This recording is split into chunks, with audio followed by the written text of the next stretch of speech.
All right. Well, I hope y'all are having a good day. I figured I would remake one of my old videos and do another 10-minute challenge with another spall of Flint River chert. And this is a spall off of a recent boulder that I've been hitting into. And not too big, decently thin. But in my previous video, I made a Savannah River, and that was about a year and a half ago, something like that. And I want to see if I can beat it. Now, I don't have the exact point here with me, but I would like to see if I've grown any. And like I said, this will be a 10-minute challenge. So I've got a handful of tools around here that I'm going to be using. And we're going to go ahead and get started. And I tell you what, we'll start it when this video reaches 1 minute. So I think we got 10 more seconds, and that'll be a good indicator for me as to where we're at. So got 10 minutes to make it Savannah River point. All right, let's get to it. Put my glasses on and get right to it.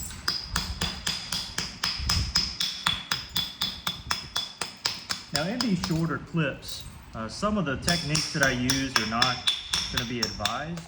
Sometimes I take a greater risk in doing particular things or particular strikes that I wouldn't do on normal or everyday points. But for the sake of time, I might take some shortcuts. I do know that in previous videos, I have often tried to go a little slow or actually explain my way through it. Not going to do that here. I'm going to try to be as authentic as I can and really try to do justice to the time that I have.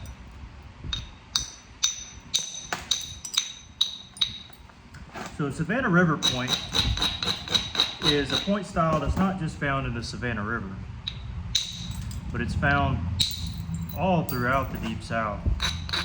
I've found plenty of authentic Savannah Rivers.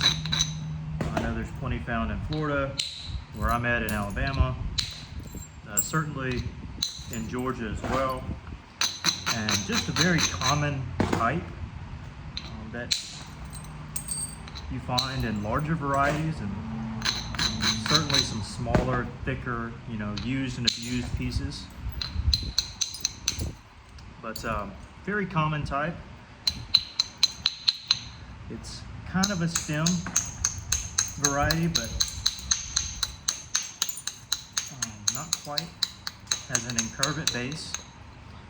And I'm just now realizing that time is slipping away, so I'm going to try to beat this into shape as quick as possible while also making my convexity correct. Also, for sake of clarification, this is Flint River chert that I got from Jeff Head on Facebook. So in case you're interested in getting some, you're more than welcome to go reach out to him, and he should have some available. So this is raw chert that came off of a boulder. Now, often what I find myself doing in these shorter videos is trying to get technical and perfect and thin like I usually do, but we're already at about 3-minute mark, and I want to leave some room for pressure flaking if I can. Might not be able to. Now, this whole challenge kind of started when I found out that the Knapping that I went to in Florida a year or so ago did a 10-minute challenge. You pick up a spall off the ground, and in 10 minutes you got to make a complete point based off the type or the style of point that they give you. And my initial video, which has done really, really well, has, I don't know, kind of been the start of me trying to make it quicker. My challenge, how quick can I make points? And it was a fun little video. And I got a lot of comments afterward, well, not a lot, but a few choice comments that said, all of these little waste flakes, you're wasting them. Like, well, when you're making a point, you happen to have some waste flakes. That's just kind of a natural part of flint-knapping. And oftentimes you can use them. And even if you don't, that's okay. You know, it's your stone. And as long as there's plenty of the resource out there, hey, not a problem. Or you can also do, as I like to do, and there's a woman by the name of Miss Jennifer who takes my waste flakes and makes them into beautiful pieces of art. So a lot of these are not going to waste. Let's see what time we're at. We're at about 5 minutes, so about halfway through. And I am so just about always locked in to trying to make it as thin as possible. And I'm at that stage now, but now that I'm about halfway in, I really need to start thinking about getting my shape and stop worrying about thinness as much, except for maybe this part here.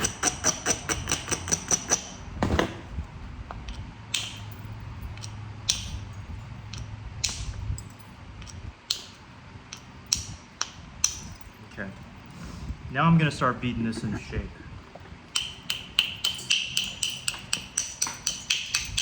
I think most of you remember my last video. Well, I say most of you, I have no clue. But if you remember my last video, it's a pretty crude looking finished point.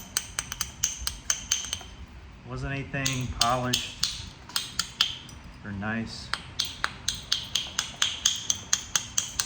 And if I did pick up any tricks or tips, it's probably more so just thinning or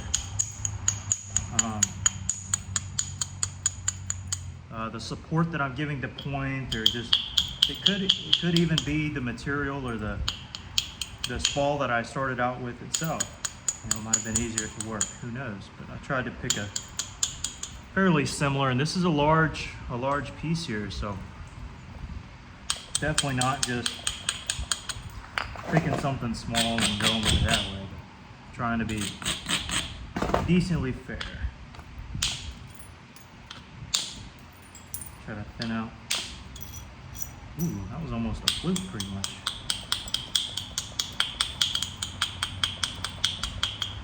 I'm gonna do that one more time. Do the back side here.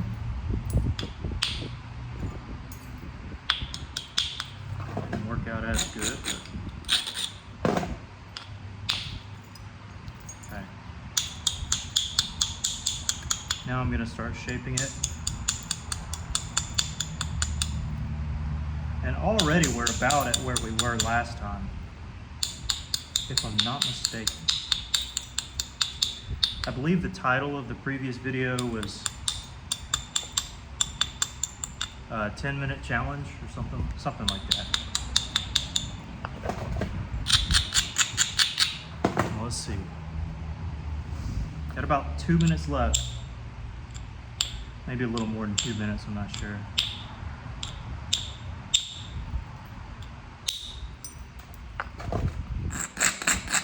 See if we can thin this out a little further, and I probably will not do any pressure flaking on the blade. So yeah, I got 2 minutes. But in the last minute, I will do some along the base.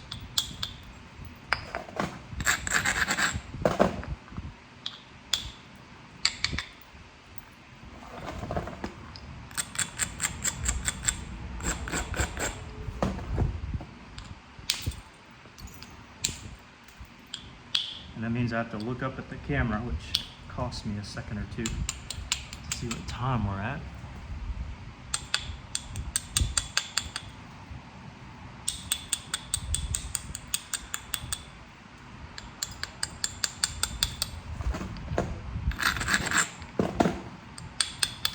But old Savannah River point. Used to be one of my favorite points to make, which I think is why I made it in the initial video. Kind of overshot a little bit there. Let's see, I know we're approaching time, but I got my symmetry off a little bit there. Got about 30 seconds. Ooh, we shall be cutting it a bit close.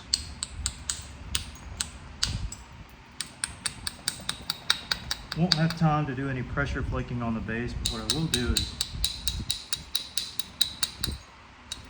try to make it a bit more uniform.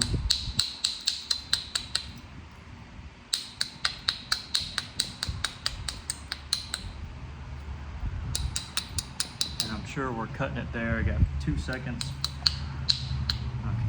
Okay. All right. Well, that's what we're left with. Looks more like a Bascom point. This side is relatively flat from the flake side, but this side not super perfect. Yeah, it looks more like a Bascom because I didn't quite do the pressure flaking on the base, but decently thin and haftable. Easily use that as a knife, and you know what? For 10 minutes. Not too bad. Pretty translucent, and for being raw material, not too unhappy with that. So yeah, hope you guys enjoyed, and I'm gonna have to finish this up. So I'll probably do that right after I finish this video, and it is like 95 degrees outside, and to film this video I put these jeans on for you just for sake of no. Anyways, I won't get into that, but I'm gonna go throw some shorts on, finish this point up, and yeah, call it a day. So appreciate y'all watching, and we'll catch you on the next one.